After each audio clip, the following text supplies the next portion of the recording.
Break के बाद आपका स्वागत है। रिसर्च एंड न्यूज एनालिसिस देख रहे हैं। आज हम बात कर रहे हैं एक ऐसे परिवर्तन की जो दिखने में छोटा लगता है लेकिन उसका असर बहुत बड़ा है। ये कहानी है उन नन्हे हाथों के लिए बनाए गए खिलौनों की, लेकिन इसके पीछे है आर्थिक आत्मनिर्भरता, संस्कृति का गौरव और तकनीकी नवाचार। ये सिर्फ बाजार का मामला नहीं है, ये भारत की सोच का बदलाव है। एक समय था जब भारत का खिलौना बाजार लगभग पूरी तरह आयात पर निर्भर था। चीन से प्लास्टिक के सस्ते खिलौने आते थे और भारतीय बाजार उन्हें चुपचाप खरीद लेता था। घरेलू निर्माण लगभग नगण्य था और जो था भी वो सीमित, असंगठित और अप्रचलित। लेकिन अब तस्वीर बदल चुकी है। आपको कुछ आंकड़े भी बताते हैं। 2014 में भारत के ई कॉमर्स आधारित खिलौना बाजार में $2,399 मिलियन का राजस्व कमाया गया। ये 2023 की तुलना में 20 से 25% अधिक है और विशेषज्ञ मानते हैं कि 2025 में भी ये तेजी बनी रहेगी। 2014-15 से 2022-23 के बीच खिलौनों का आयात 52% तक घट चुका है। विदेशी इनपुट की निर्भरता 33% से घटकर 12% पर आ गई है। और बात करें निर्यात की तो 2018-19 में भारत ने $109 मिलियन के खिलौने एक्सपोर्ट किए थे। 2021-22 तक ये बढ़कर $177 मिलियन हो गया, यानी एक दशक में 239% की जबरदस्त बढ़ोतरी। आज भारतीय खिलौने 153 देशों में भेजे जा रहे हैं। खिलौना सिर्फ एक उत्पाद नहीं होता, वो एक संस्कृति, एक कहानी, एक सोच को आकार देता है।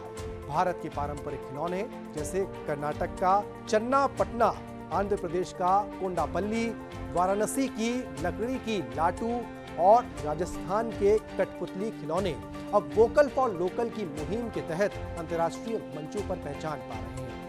आज जब कोई बच्चा कोंडापल्ली का हाथी या स्टीम आधारित रोबोटिक्स टॉयज से खेलता है तो वो सिर्फ खेल नहीं रहा है, वो भारत के भविष्य को पकड़ रहा है। वैसे सरकारी कदमों ने इस बदलाव को दिशा दी है। मेक इन इंडिया और आत्मनिर्भर भारत जैसे अभियानों ने स्थानीय उद्योग को नई ऊर्जा दी। क्वालिटी कंट्रोल ऑर्डर से खिलौनों की गुणवत्ता अब अंतर्राष्ट्रीय स्तर की हो गई है। एमएसएमई मंत्रालय ने देश भर में 18 टॉय क्लस्टर बनाए हैं, जहां छोटे कारीगर अब संगठित होकर उत्पादन कर रहे हैं।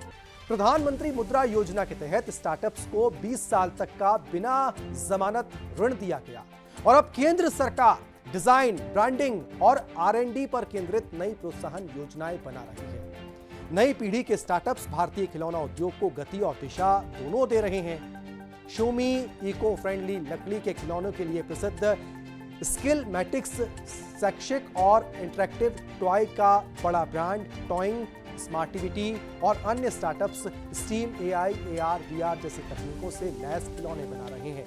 आज भारत के बच्चे खेलते खेलते सीख रहे हैं और दुनिया अब भारत को टॉय प्लस एजुकेशन यानी टॉयकेशन का नया केंद्र मानने लगी है। भारत में खिलौनों का इतिहास सिंधु घाटी सभ्यता से जुड़ा हुआ है, जहां से मिट्टी के बैल, पहियों वाली गाड़ियां और गुड़ियां मिली।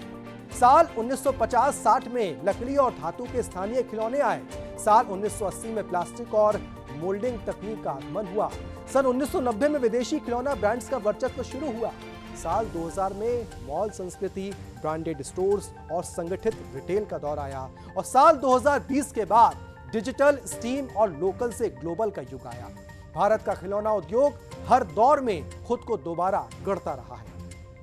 आधुनिक उत्पादन तकनीक और वैश्विक आपूर्ति श्रृंखला ने भारत के खिलौना उद्योग को विकसित से प्रतिस्पर्धी बना दिया है। सबसे ज्यादा मांग स्टीम आधारित खिलौनों, AI और AR तकनीक से जुड़े स्मार्ट टॉयज की है। इसके साथ ही इको फ्रेंडली और सस्टेनेबल उत्पादों पर भी जोर है। आज का भारतीय खिलौना सिर्फ बाजार में बिकने के लिए नहीं बनता, वो पर्यावरण, बुद्धि और संस्कृति तीनों का प्रतिनिधित्व करता है। आज भारत का खिलौना बाजार $1.7 अरब का है। 2032 तक इसके $4 अरब पार करने का संभावना है, यानी अनुमानित वार्षिक वृद्धि दर 10.5%। विशेषज्ञ मानते हैं कि भारत विश्व खिलौना उद्योग का अगला केंद्र बन सकता है, लेकिन इसके लिए जरूरी है design in India, innovate in India और play with pride in India. आज भारत का खिलौना उद्योग सिर्फ आर्थिक आत्मनिर्भरता की कहानी नहीं कहता, ये कहानी है भारतीय सोच की, भारतीय संस्कृति की और भारतीय नवाचार की। ये वो बदलाव है जिसने हर बच्चा जब खिलौने से खेलता है तो वो खेल के साथ भारत का भविष्य भी गढ़ रहा होता है। और यही है खिलौनों से आत्मनिर्भर भारत की कहानी।